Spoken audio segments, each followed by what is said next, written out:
How's it going, everybody? My name is Warner Fields from Fields of Profit, and today I'm joined by my friend John, aka Side Hustle Experiment, ex-bookseller, John, arbitrage seller. Makes it sound scandalous when I say it that way, but we're joined by John today. We're going to be kind of talking about what he's up to in his online arbitrage business, but if you want to let the audience know kind of your story, where you're at on Amazon right now, we can kind of go from there. Sure. Thanks for having me. So basically, yeah, I started thrifting books at thrift stores. Did that for about a year. Kind of worked up, got into bulk, got a storage unit, started processing gaylords of books out of there. Anyone who doesn't know what that is, it's just like a huge box of books. Think about if you went to like the supermarket or something and there's like a watermelon or like in this big box, that would be a gaylord. Good business model, lots of work. And eventually I was able to scale up right before the world basically collapsed and I got a warehouse right then. So yeah, I started doing that. Restock limits kind of hit and it just became way too much work to just do books. We were getting hit on like all different sides. Like gas prices went up, so cost to get books was more. Amazon rose prices, media mail went up, so we were just getting hit from all the sides. And I always thought about like doing online arbitrage. I knew books was never the be all end all for me, and it was probably going to be like wholesale or OA. And then I don't know, I was kind of looking at what you're doing, I was looking at what Miles was doing. I was like, this seems like a really good model, or could be like I could do the books during the day and like kind of get into this at night. And so I started doing that, and yeah,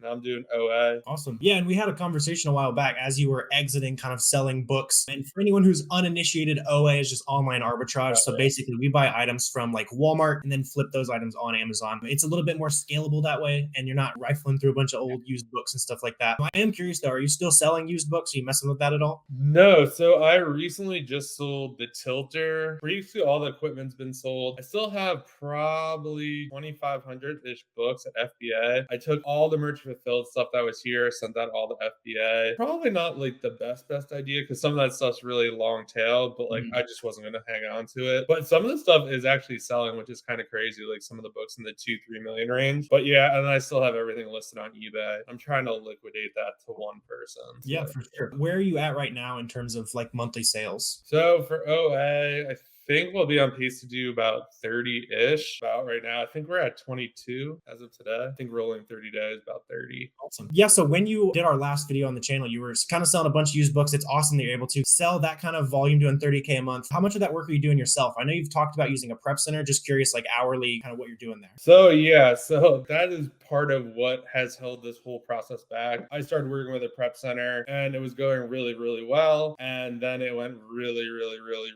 bad pretty quickly. They probably had about $10,000 to $15,000 worth of inventory just sitting there. Wouldn't check it in. Had to call the cops to go over there and kind of like rattle them a little. Had to get a lawyer to make a couple phone calls to them. So like that was like took almost like 2 months. The stuff that got to Amazon saying like half the stuff is missing. I'm not really sure like if they just didn't do a good prep job or what the deal is. But now I finally started working with a new prep center. They're doing a lot better, but now they don't want to use inventory labs anymore. So like I might be on the look for another one. But I would say it's probably right now it's probably 75 prep center, 25% me. I'd say one of the things that is kind of tough is like when you're working with a prep center, it's basically in Montana. So basically like probably not the best place to deliver. So it goes all the way to Montana. Then they send it all the way back to like a Amazon warehouse. So there's just like lots of transfer time. And once it gets to the Amazon warehouse, it then gets transferred more. So you're looking at like till it's like kind of like buy box prime eligible. It could be 3 or 4 weeks. It just really depends. But when I'm shipping myself, like the warehouse here, AVP, it is quick. So stuff will get in and out of there probably like listed within the week, ready to go. So yeah, and I'm sure you'll kind of adjust to that lead time over time, but especially as you're introducing new products and all that kind of stuff, it definitely having those slower lead times is, it gets expensive, right? That's a lot of different things to think about when you're getting a prep center. Again, if you don't know what that is, basically we can send our products to them and then they send it to Amazon for us. Kind of just a really nice way to outsource and save yourself some time. What are kind of the things, I know everyone's like looking for a prep center. What are kind of the things that you think are important when you're looking for a prep center? So definitely communication is definitely key. The one I was working with, it's hard because like one of the good things to do is like get a recommendation. And I got a recommendation for like 3 people who were like solid and I'm friends with. And like we all got played. There's probably like 10 or 15 of us that all ended up in the same boat. And they were doing much better than I was. So I was like, oh, like of course this works. So I just like sent an email and like we kind of got it set up. But like definitely like call them them on the phone, email. I say, look at their website. You'll notice if you go to Prep Center's website, a lot of them will look exactly the same, like this like copy and paste templated version. Make sure there's a phone number on there. Just make sure there's not just like a picture of mountains. There's like an actual like building, like some of that kind of stuff is some stuff to look for. You want to ask how are returns handled, what's your turnaround time, what happens if inventory gets lost, do they reimburse you for that? And then probably most important is once you get a prep center, do not go full throttle. Like some will have limits, but if they don't, like maybe test like 100 pieces, then like 200 pieces, then 300. Because when I did the first one, like everything went fine, and then I just like stepped on the gas, and then it did not go well. So I probably could have like stepped up a little easier, but yeah. Sometimes you're not ready, I think, too. Like, you just need to, like, prep it yourself. Like, especially your capital, like, it depends. Like, you're going to pay at least $1 to probably $2 a unit. That's a lot of money if you don't have, like, a lot of capital up front.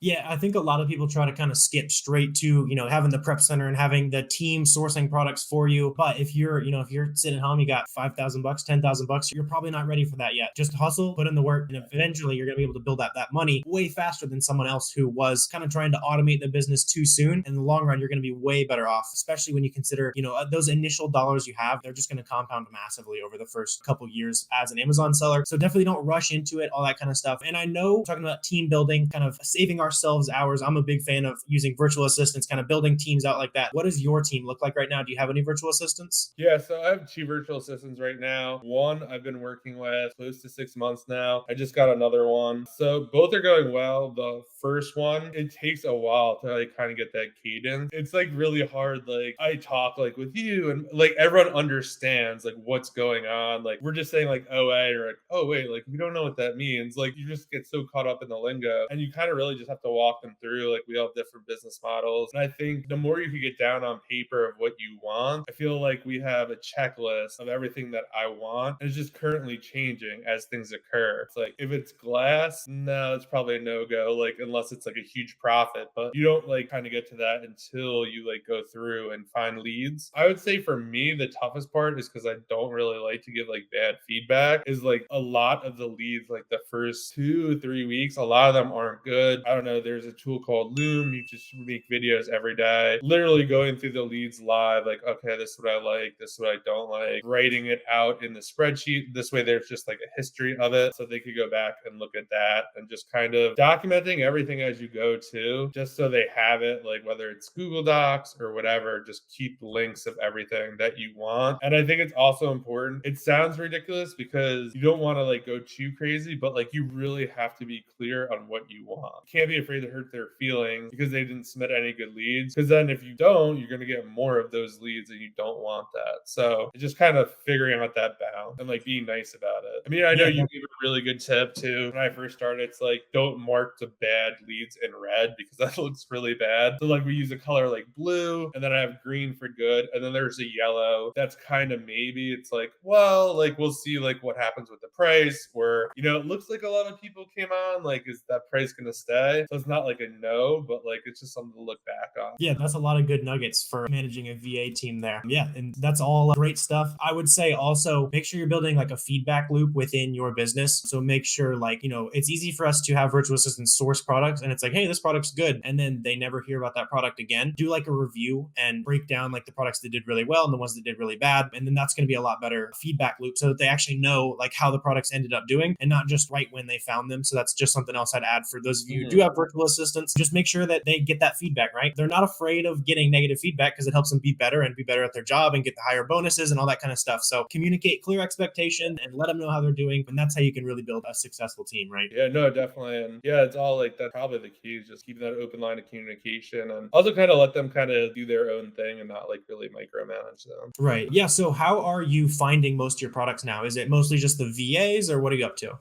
So it's mostly the VAs. I like to kind of like stay in it a little bit, like stay sharp. So in the morning, I will probably source for like an hour or two just to see like what sales are going on or look like the night before. And sometimes I'll email the VA like, hey, can you look at this website? Like there's a big sale, and they'll kind of go through that. And then I'm really starting to see like the compound effect that everyone talked about. I didn't really think it was real, but now that we have things that we're buying and we're seeing like sales like come back around, it's like, oh, like, okay, like this is going to happen every 6 weeks or or every other month or whatever it is. So it's getting a lot easier. Like we don't have to source as much. Obviously, we want to keep growing or whatnot, but like when you could buy 20 or 30 things, you don't really need to find that much because like now that it's tested and vetted, you could go a little deeper or more deeper than you normally would. So yeah, I'm still doing some of the sourcing. Ideally, it'd probably be mostly like the VAs doing it, and they're doing a lot of it. It's just more some like specific stuff, maybe trickier stuff, like things with variations or clothing or just some stuff that's like really hard to catch. But it's also good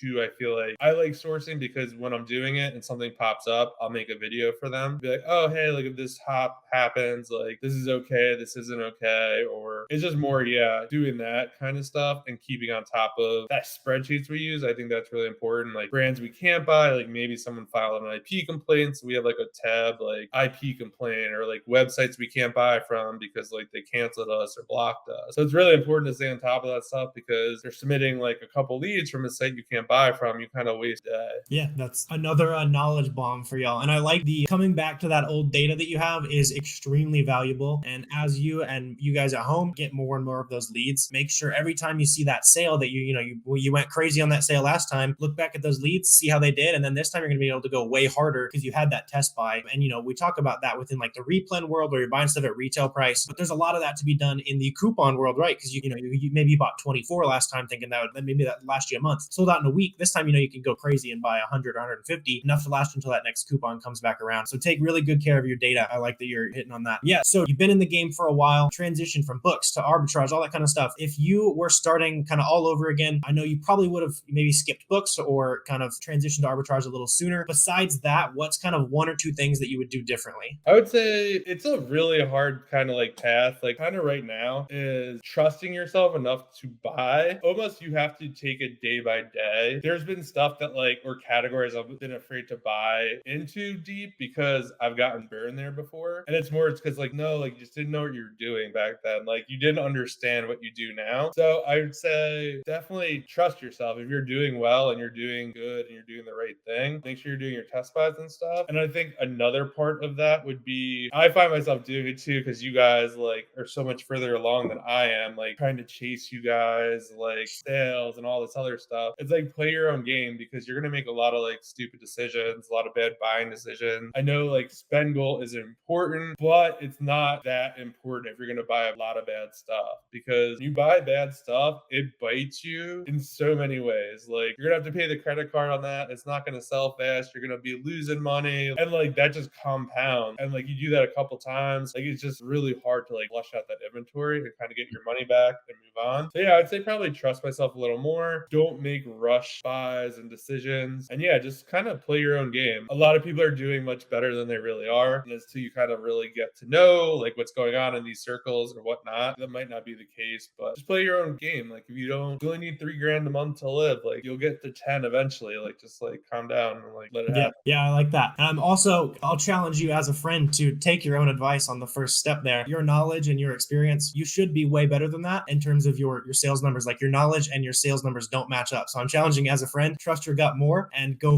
crazy on your buys and stuff like that. And I'm sure there's those of you at home, right? You've been selling for a while. You're doing 20, 30 grand. You know what you're doing, but you can't quite pull the trigger and buy 100 or 200 of that. Do it. You know what you're doing. If you're that guy at home who's been in the trenches, like you've been studying the game, you know what it's about. Go for it. It's going to pay off. Is there any last minute words of advice for the people? I would say it just takes a while to like really get like, I mean, I was doing books, so like I knew more than most. Online arbitrage is like so much different than books. So it's not, I thought it'd be just even like slide in there, but there's so much to learn. But yeah, if you're just getting started, like just make sure you learn the basics really well. I know that sounds like not what people want to hear to say, but like with Amazon, you do not want to have bad habits of like not doing account health or like kind of buying stuff or like, oh, it kind of looks right.